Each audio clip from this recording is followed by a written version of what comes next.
The wind howled like a mourning widow that morning, rattling the shutters on the weather-worn Carter homestead as if the house itself was trying to break free and run. Inside, the air stank of blood, sweat, and silence.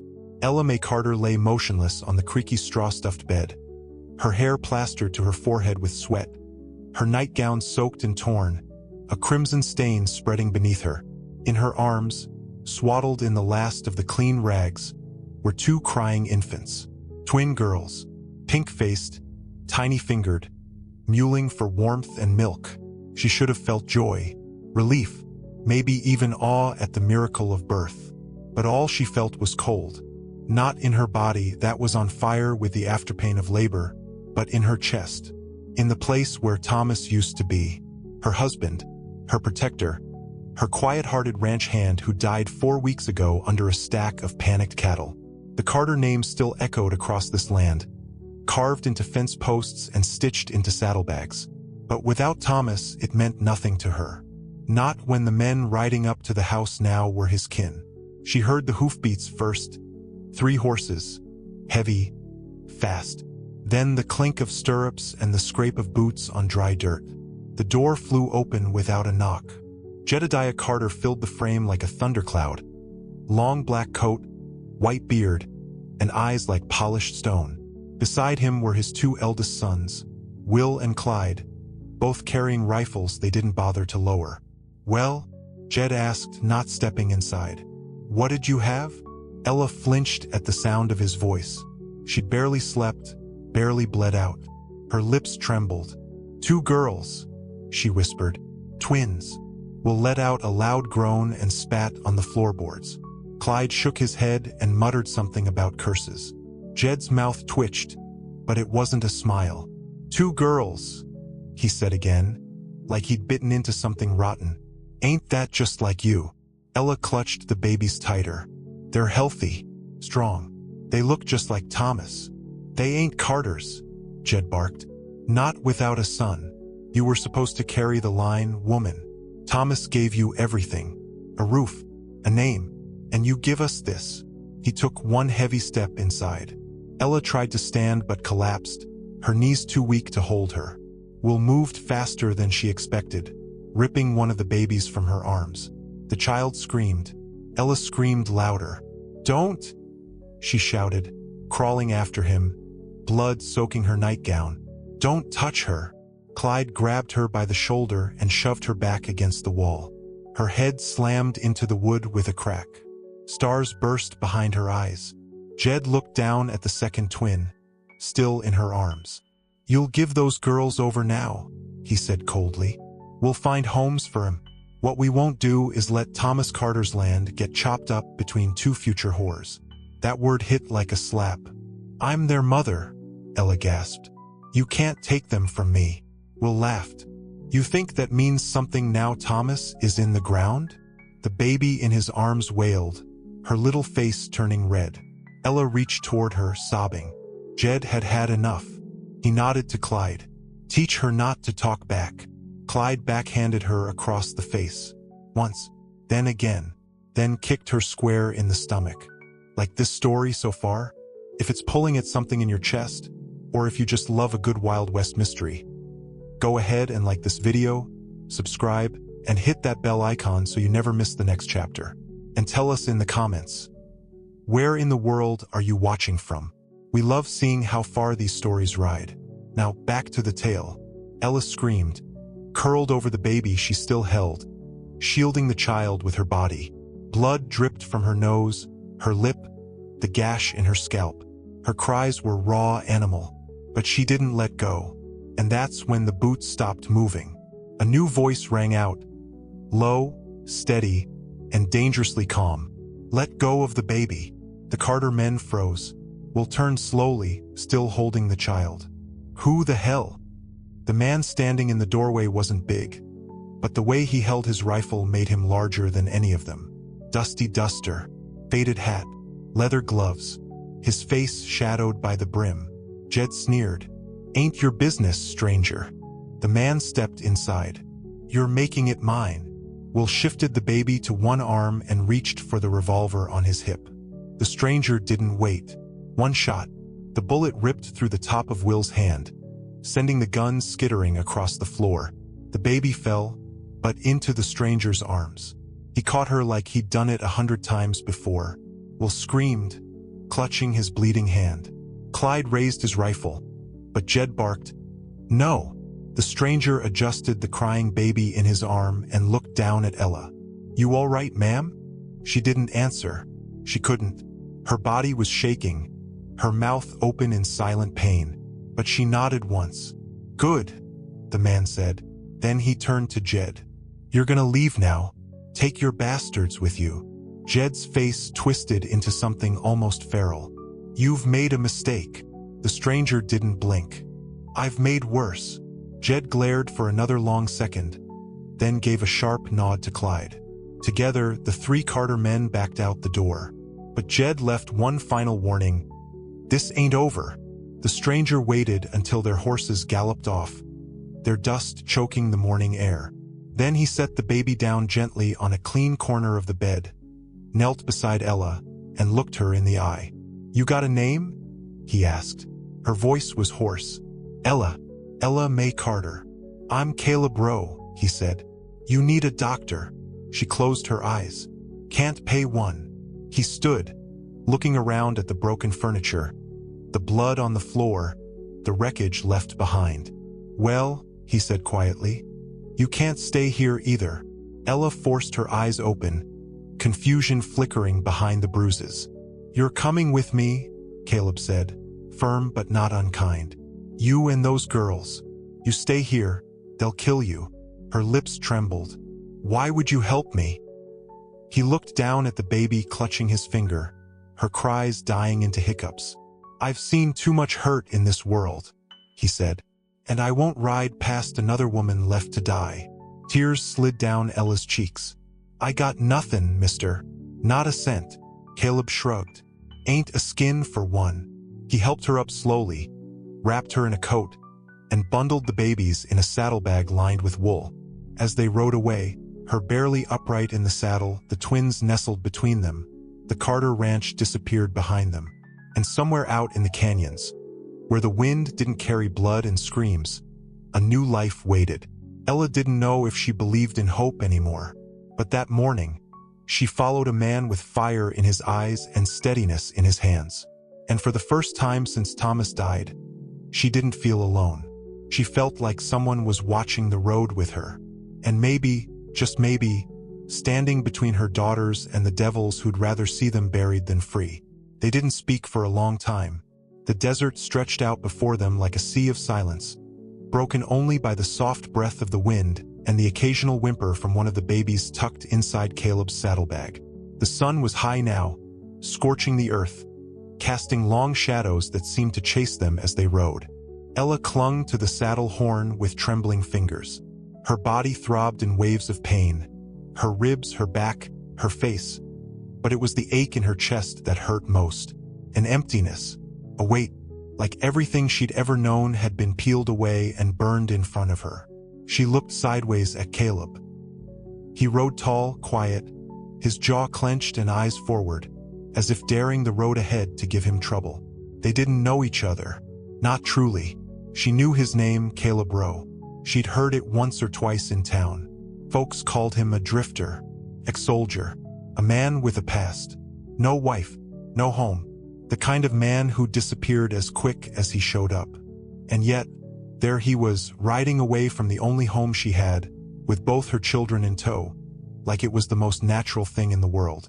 She tried to sit up straighter in the saddle, but the pain buckled her forward. Caleb noticed. "We'll stop soon," he said without looking at her. "I'm all right," she lied, voice barely above a whisper. "You're not," he replied flatly. "But you will be." They rode until the sun kissed the mountains. By then, the babies were fussy and Ella could hardly see straight. Caleb led them off the main trail into a grove of cottonwoods near a dry creek. There, hidden by the trees, was an old line shack. Half-rotten porch, one leaning wall, a rusted stovepipe sticking through the roof like a broken arrow. "Place used to belong to a trapper I knew," Caleb said, dismounting. Ain't much, but it's off the trail. Nobody'll find us here. Ella slid down from the horse and nearly collapsed. Caleb caught her just in time, steadying her with hands like carved wood. "You're all right," he said again. Inside, the cabin was dark and musty. Caleb propped the door open and set the babies on a tattered quilt he'd found in a trunk. Then he lit a lamp, pulled water from the old hand pump, and started boiling a pot. Ella sat in the corner holding one of the girls. Rose, she thought, or maybe Lila. She couldn't tell yet. They looked so much alike. The baby nuzzled against her chest, trying to feed, but Ella had nothing left to give. Her milk hadn't come in right, and stress had dried up what little had started. "They're hungry," she said softly. "I don't know what to do." Caleb looked up from the stove. "I got powdered milk in the saddlebag. Ain't much, but enough to get us through a day or two." She stared at him. "Why would you even have that?" He didn't answer. He just poured water into a tin mug, stirred in the powder, and cooled it with his breath. "You take one," he said, handing her a mug. "I'll feed the other." They sat in silence, each cradling a baby, watching the firelight flicker against the cracked walls. When the girls finally drifted to sleep, Caleb leaned back against the wall and looked at Ella. "You ever shoot a gun?" She blinked. "What? You ever use a rifle?" She shook her head. "Thomas wouldn't let me near one." "Figures." He stood, pulled a rifle from his saddle roll, and set it in her lap. It was heavy, rough to the touch. "You're gonna learn," he said. I don't need to. You do. And not just for them girls. For you." Ella looked down at the weapon, felt alien in her hands. Cold. Caleb knelt in front of her. "You think that man, Jed Carter, done coming after you?" "No." "Then you better be ready when he does." She clenched her jaw. "I don't want to kill anyone." Caleb nodded. "Neither do I. But you shoot to stop him, not to kill, to protect." There was something in his voice, a hardness forged in old battles, scars buried beneath the skin. "Who taught you?" she asked. "My father, before he drank himself into the grave. Then the army made it law." He didn't offer more, and she didn't ask. The next morning, he took her outside and taught her how to load, aim, and fire. Her arms trembled with each shot, and her shoulder throbbed, but Caleb never raised his voice, just corrected her grip, reminded her to breathe, showed her how to hold steady. "You're doing fine," he said after her fifth shot hit the rusted lantern. "I feel like my arms are going to fall off." "Good. Means you're using them right." She couldn't help it. She smiled. A tired, cracked smile, but real. For 3 days, they stayed at the shack. Caleb rode into a nearby settlement at night, always coming back with supplies. Cloth for diapers, more powdered milk, a new blanket. Ella stitched up her torn dress, scrubbed the dried blood from her skin, and started walking without limping. She fed the girls, sang to them, wrapped them tight at night. But every sound in the woods made her flinch. Every rustle of branches, every distant hoarse cry twisted her stomach. On the 4th day, a hawk screeched overhead. The girls woke crying. Caleb looked out the window, his face tight. "You feel that?" he asked. Ella listened. Nothing but the wind. "They're close," he said. "Riders." She froze. "The Carters." Maybe just bounty men. Carter's got money. Could be anyone now. Her throat tightened. "What do we do?" He slung the rifle across his back. "We ride. Tonight. I can't keep running forever." He turned and looked at her. "You won't. But right now they want you dead. And those girls even more." She clenched her fists. "Why? What did we ever do? You were supposed to give them a son. That's all they saw. Not a woman. Not children. Just property. You didn't deliver what they paid for, so they want to erase it." Ella felt her knees buckle. She sat down, holding both babies, one in each arm. "I don't understand how people can be that cruel." "I do," Caleb said. "I've seen it on both sides of war. I've seen good men hang while thieves ride free. Ain't about what's right. It's about power. And who's got more of it." She looked up at him. "And what do I have?" "You got 2 daughters," he said. "And now you've got me." That night, they left the shack. Caleb led them deep into the foothills, following dry riverbeds and deer trails, always staying off the main road. He rode with his rifle across his knees, eyes scanning the horizon. Ella rode behind him with the girls strapped to her front and back, her arms shaking but steady. They rode under stars, their breath fogging in the night air. Somewhere a coyote howled. Caleb slowed his horse and said quietly, "You ever hear of a place called Ash Hollow?" "No," she whispered. "Old mining camp. Now it's just ghosts and brush. But there's a cabin there, still standing." He paused. "I think that's where we start over." "Start what over?" "Your life. A place where you raise them girls without looking over your shoulder." Ella's voice caught. "You think that's possible?" "I think it's worth trying for." She didn't answer, but she followed. And for the first time she believed maybe, just maybe, he wasn't wrong. They reached Ash Hollow just before dawn. The sky was pale and bruised, streaked with the soft gray of morning light. A low fog clung to the trees, wrapping the dying pines in a mist that made the landscape feel more dream than real. Ella hadn't spoken in hours. Her body ached, her back throbbed, and her arms were numb from holding the girls. But she didn't complain. She just stared ahead, focused on Caleb's silhouette, on the rise and fall of his shoulders, as he led them up the narrow trail toward what he promised would be safety. The cabin sat tucked beneath a bluff, half covered. The first few days on the trail were a blur of pain, silence, and the haunting cry of newborns in the cold desert wind. Ella sat slumped in the saddle, her arms trembling as she cradled the girls wrapped tight against her chest in Caleb's oversized duster. Every jolt of the horse sent fire through her hips and ribs. Her lip was split. Her jaw ached from where Clyde's fist had landed. But she didn't complain. She couldn't.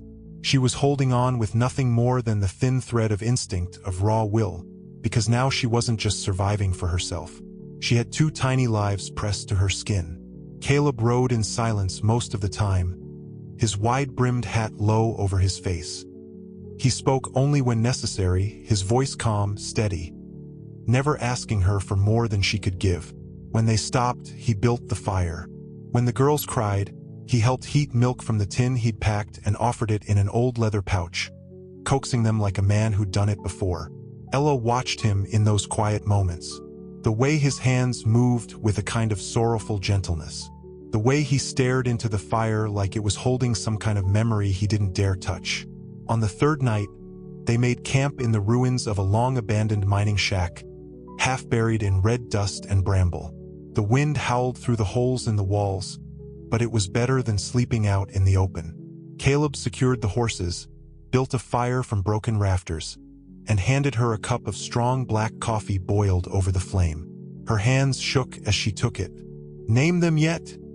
he asked, nodding toward the sleeping babies curled in her coat. Ella hesitated. I planned on if it was a boy. Thomas Jr., maybe, but 2 girls.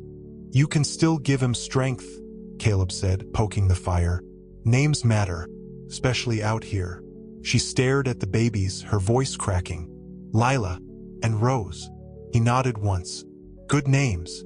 She traced one baby's tiny cheek with her finger. Thomas would have loved them. He used to talk about having girls, not sons. Girls who could ride horses and run wild and laugh louder than the wind. Caleb didn't respond for a long while. Then he said quietly, "He sounds like a good man."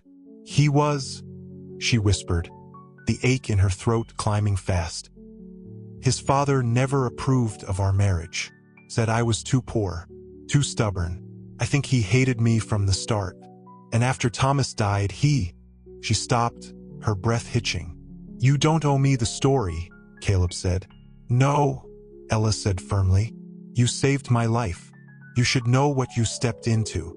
She told him about the Carters, about the way Jed had treated her since the funeral, the way the brothers started coming by uninvited, talking in circles, trying to frighten her, about how one of them, she wouldn't even say which, cornered her in the barn 2 weeks ago.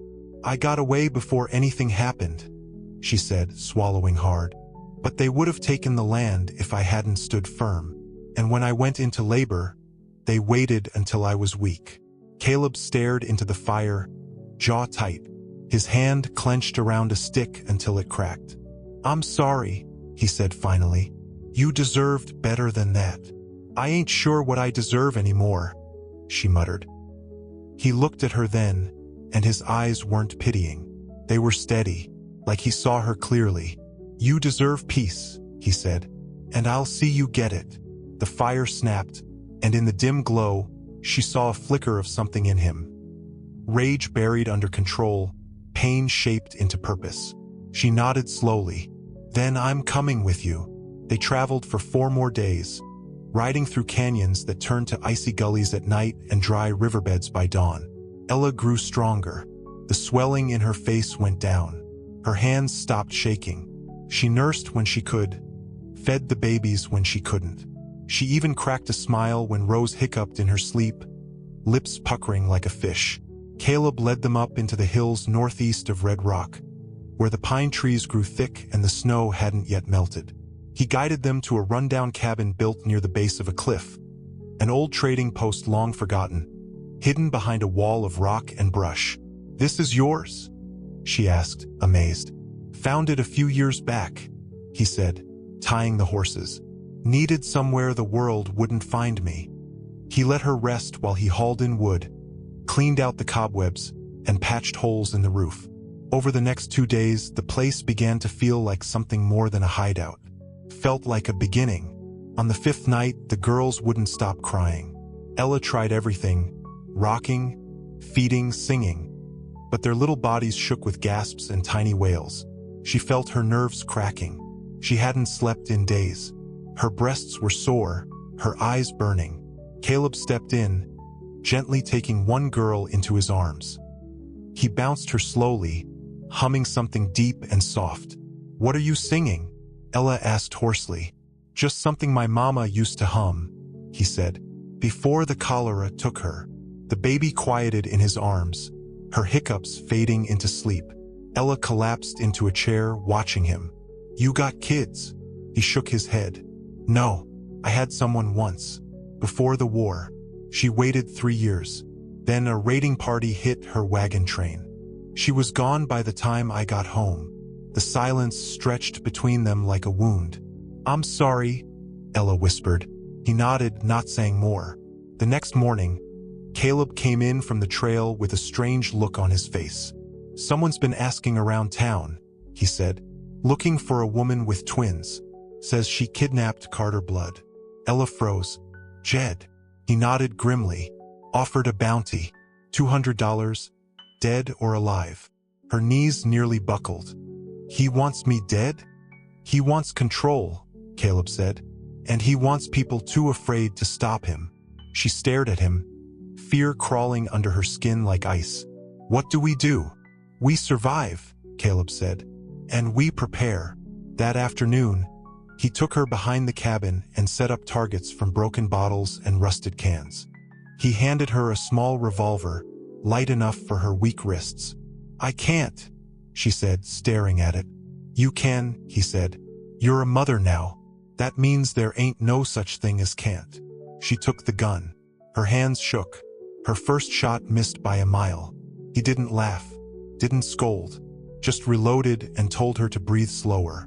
By the end of the day, she was hitting pine cones at 20 feet. The next morning, she woke to find Caleb already saddled up. "Going back to town," he said. "Need supplies and answers." "I want to come," she said. "You've got 2 reasons to stay right here." She didn't argue, but as he rode off, something in her chest twisted. Part fear, part something else. The cabin felt emptier without him, colder.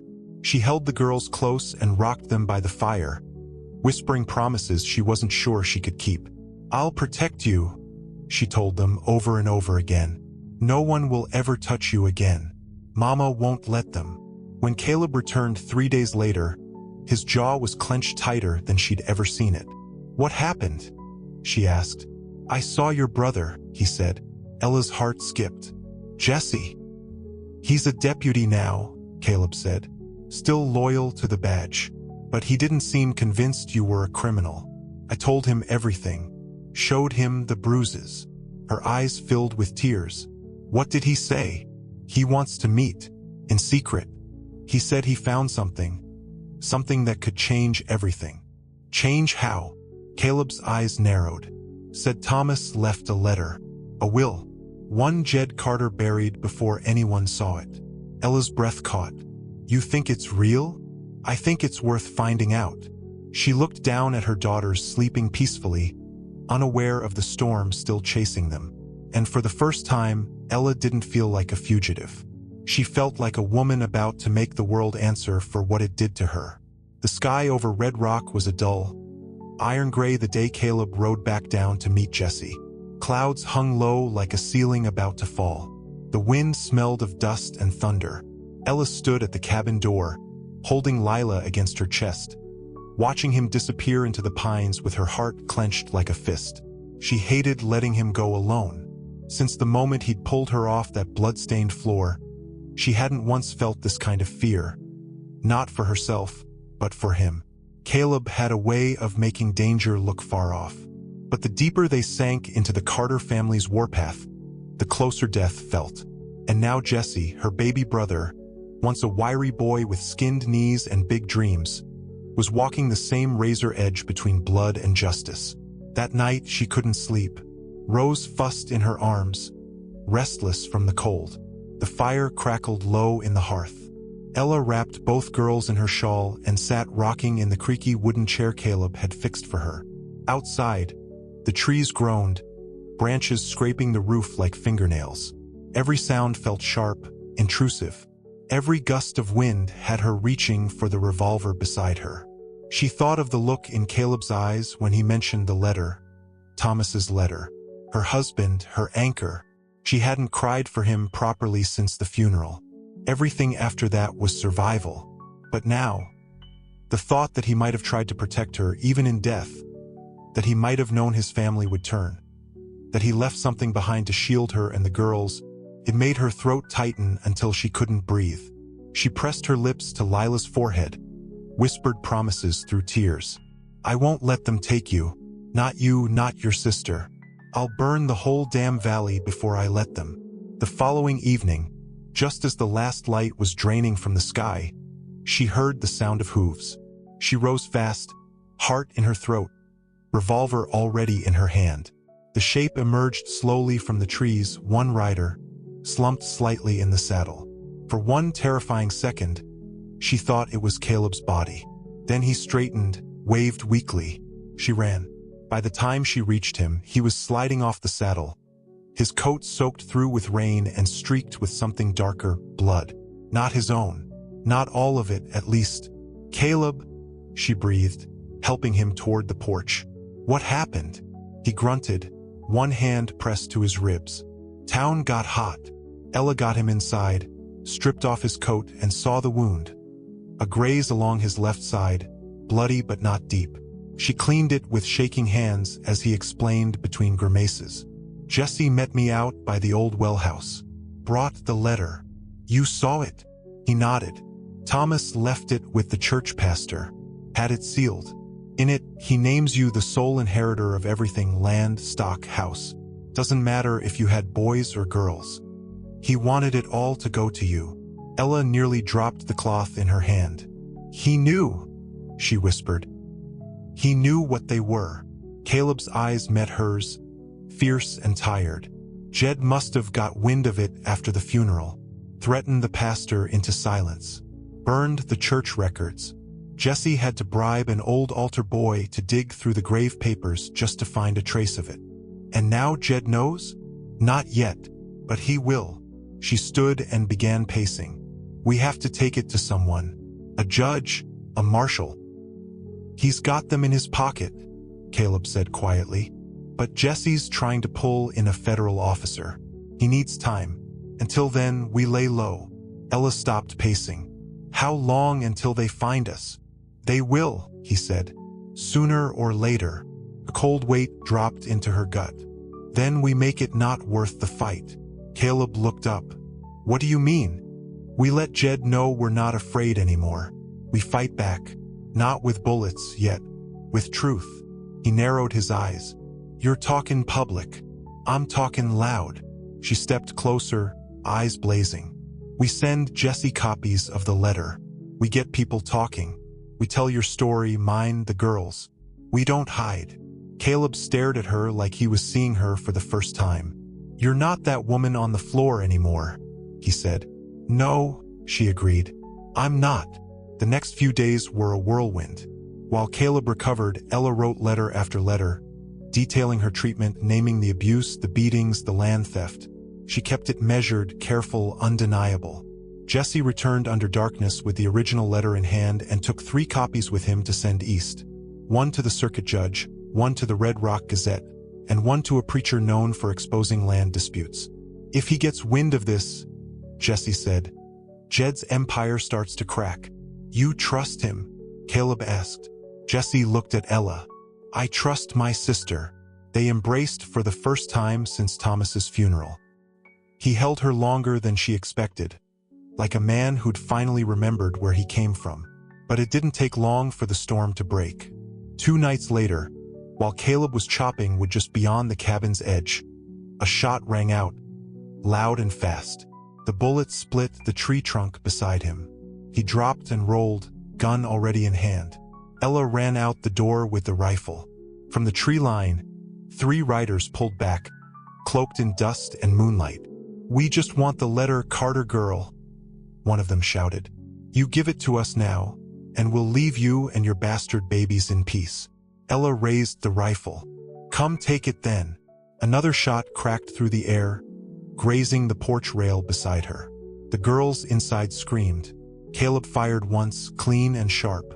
One of the horses bucked and fled. By the time he aimed again, the other 2 riders were gone. He ran back to the porch. Ella was still standing, chest heaving, eyes wide but unblinking. You all right? He asked. She nodded, too stunned to speak. Then, quietly, she said, They called them bastards. They'll say worse, Caleb said. Don't mean a word of it. I know. She looked down at the rifle in her hands. But I want them to choke on it. The following day, Jesse sent word. The Gazette was printing the letter in full. Word was already spreading. 2 ranch hands from Jed's own territory quit that morning and rode to the next county. The church elder who'd kept quiet for fear of his family spoke up, testifying that Jed had threatened to burn the chapel down if the letter ever surfaced. More cracks in the Carter stronghold. But it also made things more dangerous. Jed stopped sending riders. He came himself. It was dusk when they saw the dust trail. 6 riders strong, led by Jed Carter, cloaked in black, his eyes filled with fire. Caleb loaded every rifle, every pistol. Ella strapped a blade to her boot and tucked the girls into the crawl space under the floor. She kissed them both, whispered, You won't remember this, but I will, and I will never stop fighting for you. Then she shut the panel. The horses stopped at the edge of the yard. Jed dismounted slowly, hands empty but confident. His sons flanked him, their rifles slung but ready. Evenin', Ella, he called out. Heard you been busy. Ella stood on the porch, Caleb behind her. Just tellin' the truth, she said. He laughed. Truth? Ain't no truth in a grieving woman's ramblings. You're a thief and you're a liar. That land ain't yours. That blood ain't Carter blood. You ever take a look at them? She said calmly. They got Thomas's eyes. Both of them. Jed's face twisted. You give me the letter. You renounce the claim. And maybe I leave you with your skin intact. Caleb stepped forward. Try and take anything from her, and you'll lose more than your pride, old man. Jed's hand twitched toward his holster. Caleb raised the rifle. A tense beat passed. Then Jed snarled and spat. You think you've won? This ain't over. This land will belong to the Carters again. One way or another. Ella stepped down from the porch. You're right, she said. Jed paused. She stared him down, eyes blazing. This land does belong to the Carters. To Thomas. To me. To Lila and Rose. And I'll make damn sure they know you for what you are. Jed turned without a word. He mounted his horse and rode off, his men silent behind him. When the dust settled, Caleb turned to her. "You did good," he said. "I ain't done," she said. They returned inside. The girls were still crying. Caleb lifted them out one by one. Ella cradled them both, her heart pounding, but not with fear, with fury, with love, with something like power. And for the first time in her life, Ella Carter didn't feel like a widow. She felt like a reckoning. The Carter men didn't return the next day, or the day after, but the silence was worse than bullets. Ella felt it pressing in on the cabin walls, wrapping around the porch steps like a coiled snake, waiting. Every creak in the woods, every gust of wind against the shutters made her reach for the rifle. She hadn't slept more than a few hours since Jed's warning. She didn't expect peace to last. Not now. Not when he'd ridden away with the kind of rage that didn't cool. It waited, it planned. Caleb paced the property each morning, checking the snares, inspecting the perimeter. He said little. She could see it in the set of his jaw. He was preparing for something. They both were. The cabin had become a bunker, each corner armed and braced. Jesse sent word through a rider that the judge had received the will, that he was considering formal charges against Jed Carter: land theft, tampering with church property, attempted kidnapping. But there was one thing Jesse couldn't guarantee: protection. "There's too many Carter sympathizers in Red Rock," he'd written in a shaky hand. "Some are bought, some are scared. You and the girls are safest where you are, but not for long. Not for long." Ella read the note again and again. Every time the words felt like a countdown. She'd seen what the Carters did to people who crossed them. Families were burned out of their homes, livestock poisoned, reputations ruined with one whispered lie. But now they couldn't hide behind those tactics. Not after the Gazette printed Thomas's will. Not after the letter spread across 3 counties. Not after Ella stood in the dirt and faced them down with a loaded rifle and a pair of screaming babies behind her. The damage had already been done, to Jed's pride, to his power. And wounded men didn't just limp away. They came back with fire. That morning, Caleb found a horse carcass strung from a tree near the creek. His throat had been slit. Blood pooled in the dirt. A piece of cloth was nailed to the tree behind it. Black linen. A woman's torn dress. Ella stared at it without blinking. "Mine," she said. Caleb pulled it down, jaw tight. "It's a warning." "No," she said. "It's a threat." He buried the horse while she stood watch with the rifle. Rose clung to her chest, small fingers gripping her shirt like she knew something had shifted. Lila cried almost constantly now. Ella tried everything: milk, humming, rocking, but the baby wouldn't settle. Caleb said it was colic. Ella wasn't so sure. Maybe the baby could feel it, that dread thickening the air. Maybe she knew that death was circling again, dragging its boots across the pine needles, waiting to be invited in. The next day, Jesse arrived just before sundown. He rode up fast and pale, sweat streaking his temple, dust coating his uniform. He didn't even tie his horse. "They're coming tonight," he said, barely catching his breath. Jed's gathered the last of his men. "They're done playing games." "How many?" Caleb asked. 6, maybe 7. "They're riding hard. He plans to take the cabin, kill anyone who stands in the way." Ella felt the ground tilt. Not figuratively. The world actually seemed to sway. "They won't spare the girls," Jesse said, his voice breaking. "He said they're stains on the Carter bloodline." "I'll kill him," Ella said, her voice sharp as flint. Jesse looked at her then, really looked, and something in his eyes shifted. The older brother in him had always tried to shield her. But now he saw what Caleb had seen weeks ago. She wasn't the same woman who'd stood bleeding in a torn nightgown. She was the storm. "We don't run?" Jesse asked. "No," she said. "We fight." Caleb nodded once. "Then we prepare." They set up traps in the tree line, tripwires tied to bells, planks with nails buried under leaves, old snares repurposed as foot clamps. Jesse and Caleb loaded rifles, checked revolvers, counted rounds. Ella prepared the cabin, moved the girls to a hidden space in the floor, packed them in tight with cloth to muffle the sound. kissed their foreheads with trembling lips. "If I don't come back for you," she whispered, "you live, you grow. You remember I loved you more than the world itself." Her hands trembled as she shut the panel. Night came too fast. The fire was doused. The lamps extinguished. The moon rose slowly, white and pitiless. The cabin stood silent, dark, braced like a beast waiting to strike. Then came the hoofbeats. 7 riders, just as Jesse said. They came slow, deliberate, the way men do when they don't expect a fight. One of them carried a torch, another a shotgun. Jed rode at the front, wearing that black coat like a shroud. His sons flanked him, their mouths twisted in matching sneers. "You inside, Ella?" Jed called out, voice echoing off the trees. "Come out now, and I'll make it quick. You've had your fun. The land comes back to the Carters tonight." Ella opened the door, calm, armed, terrifying. She stepped onto the porch, the rifle resting across her arms. "I ain't giving you a damn thing, Jed." He barked a laugh. "You always were a mouthy thing." "I learned from the best," she said. "Your boy. He didn't take to cowardice like his kin." Jed's smile vanished. "Last chance, girl. That land, those girls, they belong to us." "They belong to me," she said. "And if you want 'em, you'll have to walk through fire." Behind her, Caleb and Jesse moved into position. One in the loft, rifle aimed down. The other in the barn with the repeater. Jed waved a hand. The first 2 riders advanced. They never reached the porch. The first hit a tripwire. Bells rang. The second's horse screamed as a nail plank tore through its leg. The man tumbled, rolling in the dirt.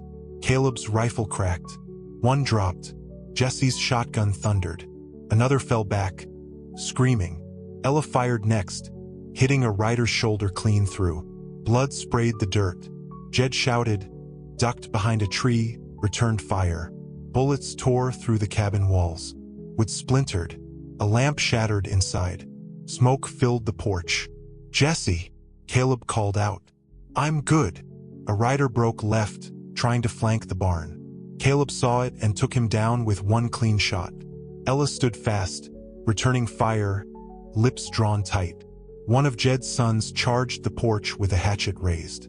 She didn't flinch, shot him square in the gut. He fell, screaming her name like a curse. Only 2 riders remained now, Jed and one last man. The rest were dead or crawling. "You don't win this way, Ella," Jed screamed.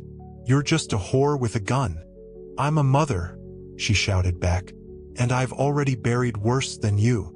Jed roared and charged, straight toward the porch. She fired. Click. Empty. She drew the revolver. Too slow. He made it to the stairs, eyes wild, teeth bared. Then Caleb tackled him from the side.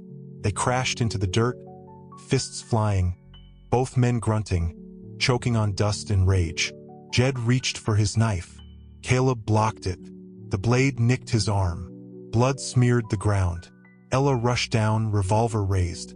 Jed was on top now, choking Caleb with one hand. She didn't hesitate. She pressed the gun to Jed's temple. He froze. "Do it," he spat. She didn't blink, but her hand lowered. "No," she said. "You don't get to die quick." Jesse approached, panting, shotgun aimed. "We tie him. Let the law see what he's done." Ella's voice was ice. "Let the world see." They bound Jed and dragged him to the porch, tied him to the rail with bloodied rope. One of his sons was already dead. The other was gasping his last. The battle was over. But Ella didn't go to the girls right away. She stood over Jed, breathing hard, her hands stained with gunpowder and blood. "I want you to remember this," she said. "You came to kill us, but we're still standing. And your name, your empire, it ends here." He laughed, spitting blood. "You think anyone will follow a woman with bastards in tow?" She knelt beside him. "They're not bastards," she said. "They're Carters, but they'll carry my name now, not yours." That night, she held her daughters in her arms, all 3 of them curled by the fire. Caleb sat nearby, arm bandaged, eyes heavy. Jesse stood watch outside. Ella didn't cry. She didn't shake. She only rocked the girls and sang softly, An old lullaby her mother used to hum, back before everything broke. The storm had come, and she had weathered it. Tomorrow the law would arrive. Tomorrow the world would know. But tonight, in that blood-soaked cabin tucked between the trees, Ella knew one thing with terrifying clarity. She had won, and she was never going back. The morning came slow, as if the sun itself was cautious about returning to the bloodied earth. Fog hung heavy around the pines, and smoke still curled from the spent fire like breath from a wounded animal. Caleb stirred first. His arm throbbed where the blade had caught him, but he pushed the pain aside. The cabin was quiet, too quiet. Inside, Ella sat in the rocking chair with Rose and Lila sleeping across her chest. Her eyes were open, unmoving, the firelight casting deep shadows under her eyes. She hadn't slept. She hadn't dared. Jesse stood near the door with the rifle still in hand, boots scuffed and coat torn at the shoulder. No one had spoken since they tied Jed to the rail. Now the birds dared sing again, but peace had not arrived. Jed was still alive, and the weight of what came next pressed down like thunderclouds ready to break. By mid-morning, a pair of deputies from Red Rock rode up the trail, wearing the town's dusty badge and blank stares. One of them, Deputy Cole, looked young enough to be her little brother. The other, a stockier man with a beard, kept his hand near his revolver even as he dismounted. "Sheriff sends his regards," the bearded one said, eyeing Caleb's wound. "Says this matter's got a lot of eyes on it. Said you'd have some explaining to do." Jesse stepped forward, jaw locked. This woman was nearly lynched. Her husband's land was stolen. Her name dragged through every mudhole in town. "That man out there," he nodded toward Jed tied to the porch rail, "came here with murder in his heart." Deputy Cole frowned, looking toward the rope. "He's still alive?" Ella stood slowly, her voice calm. "Barely." The deputies exchanged glances. "You could have just shot him," the older one muttered. "No judge in Texas would blame you." "I wanted the law to see," she said. "Not just what he did, but what he became." Jesse handed over the signed will. Thomas Carter made it clear. This land belonged to Ella. He left her and his daughters everything. Jed forged papers, threatened witnesses, and paid off 2 of the old councilmen to keep it quiet. "And the gunfight?"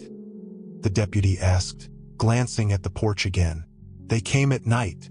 7 of them. We defended ourselves." Cole cleared his throat, uncomfortable. "We've heard some wild stories." Ella stepped outside then. The wind caught her hair, lifting it from her shoulders.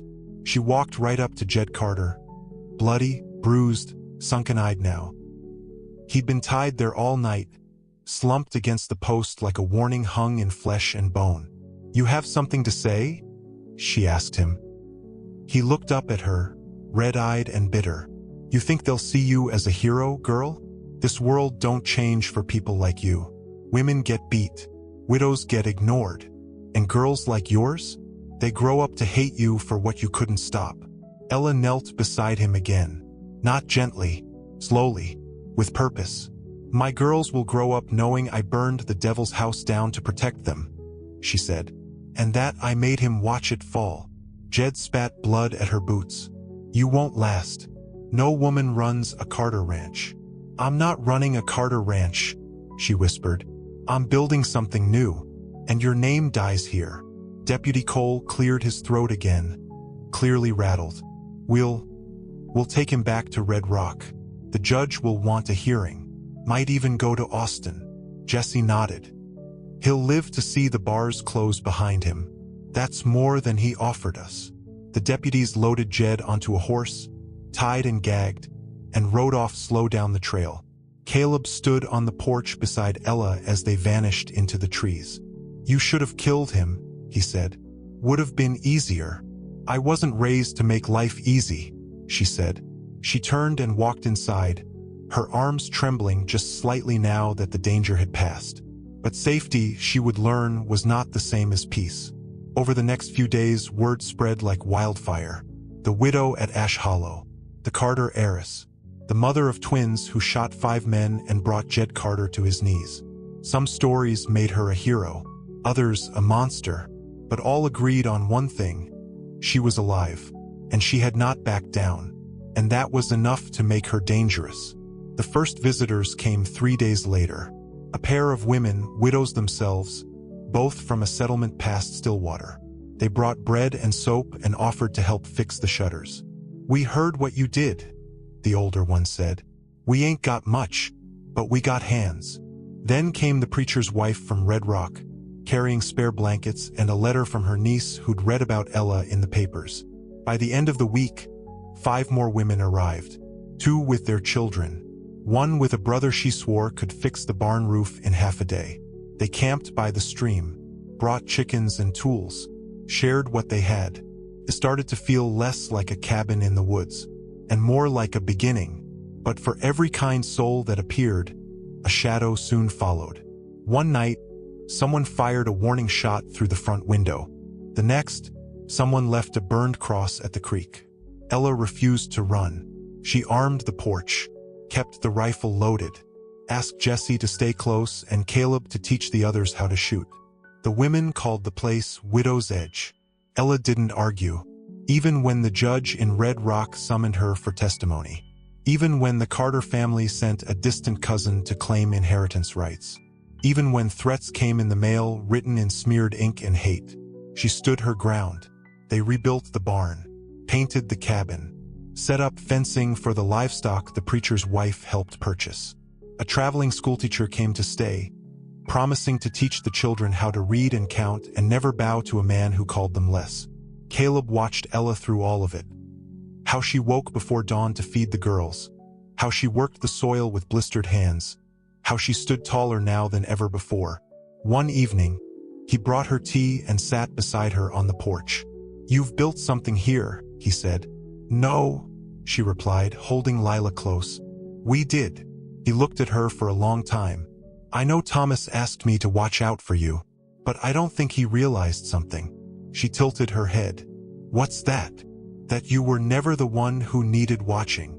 She smiled then, soft, sad. "I spent my whole life thinking someone had to save me," she said. "Turns out, I was just waiting to remember who I was." He didn't kiss her. Not yet. But his hand found hers. And for the first time in a long while, she let it stay there. The real storm came 6 weeks later. Jed Carter escaped custody en route to Austin. 2 deputies dead. 1 horse stolen. They said he vanished into the brush like a ghost, armed and furious. Ella heard the news in a letter Jesse brought himself. She didn't scream. She didn't cry. She just nodded once and asked Caleb to dig 2 new trenches behind the barn. "2?"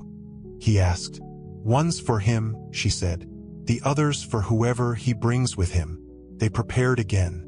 Only this time they weren't alone. 12 women trained at dusk with rifles and revolvers. The children were hidden in the cellar.